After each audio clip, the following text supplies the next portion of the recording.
இந்த இந்த விழா நடப்பதிலே நடக்கின்ற உராய்வு நாடு முழுவதும் எதிரொலிக்கும். நாங்கள் ஃபோக்கஸ் பண்ணுறது அமைதி, நாங்கள் ஃபோக்கஸ் பண்ணுறது நல்லிணக்கம், நாங்கள் ஃபோக்கஸ் பண்ணுறது ஒற்றுமை, ஒன்றா இருக்கணும். இதுதான் இந்த நாட்டுடைய கான்ஸ்டிடியூஷன். இதுதான். அப்ப ஒற்றுமை எந்த தடையும் இல்லை இந்த வீட்டை நடத்துறதுக்கு. என்ன உரிமை இருக்கு, உங்களுக்கு உரிமை இருக்குன்னா அப்ப இங்கேயே நீங்க நடத்திருக்கலாமே. அது சொல்ல வரேன். ஆனால் சட்டத்தில் 100% இடம் இருக்குது. நீதிபதி அவர்கள் இதற்கு தடை செய்ய முடியாதுன்னு சொல்லிட்டாங்க. அதையும் பெரியப்பா பேட்டியில் சொல்லத்தான் செய்கிறாங்க. அதையும் சொல்லத்தான் செய்கிறாங்க.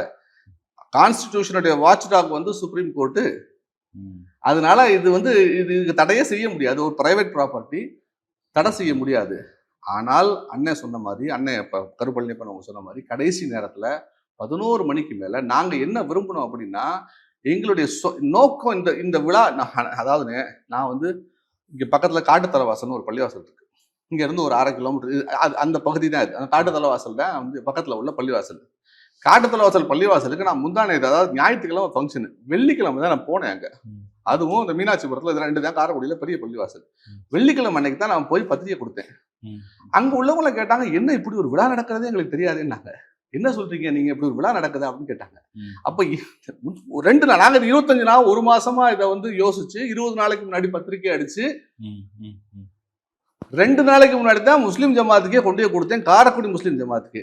என்னுடைய நோக்கம் முஸ்லீம்களை உண்மையிலேயே உள்ள அழைத்து வருவது இல்லை.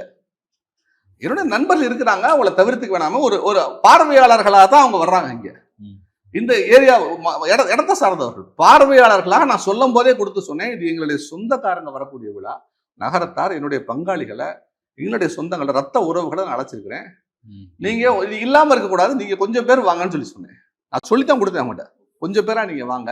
ஏன்னா இது ஒரு பொது விழான்ற சொல்லி பெரிய முஸ்லீம்களுக்கு என்னன்னா, அவங்க மார்க்கத்தை பத்தி பேசுறாங்கன்னா படப்படன்னு போயிடுவாங்க. அழைப்பு இருக்கோ இல்லையோ சந்தோஷமா போய், அது அவங்களோட இயல்பு ரத்தத்துல ஊர்னது. அது மார்க்கத்தை பத்தி நபியை பத்தி பேசுறாங்கன்னா ஒரு கூட்டம் வந்துடும். சொல்லி கொடுத்துட்டு வந்தேன். இங்க உள்ள நிர்வாகி அவர் பள்ளிவாசல் தலைவர் புகாரின்னு இருக்கிறாங்க, அவங்களோட சொல்லி கொடுத்துட்டு வந்தேன். கொஞ்சம் பேர் மட்டும் நீங்க வாங்க அப்படின்னு சொல்லி. நான் இது எனக்கு இது எதுக்கு இது நடத்த விரும்பணும் அப்படின்னா, என்னுடைய சொந்தங்களை பூரா நான் சந்திக்கணும்.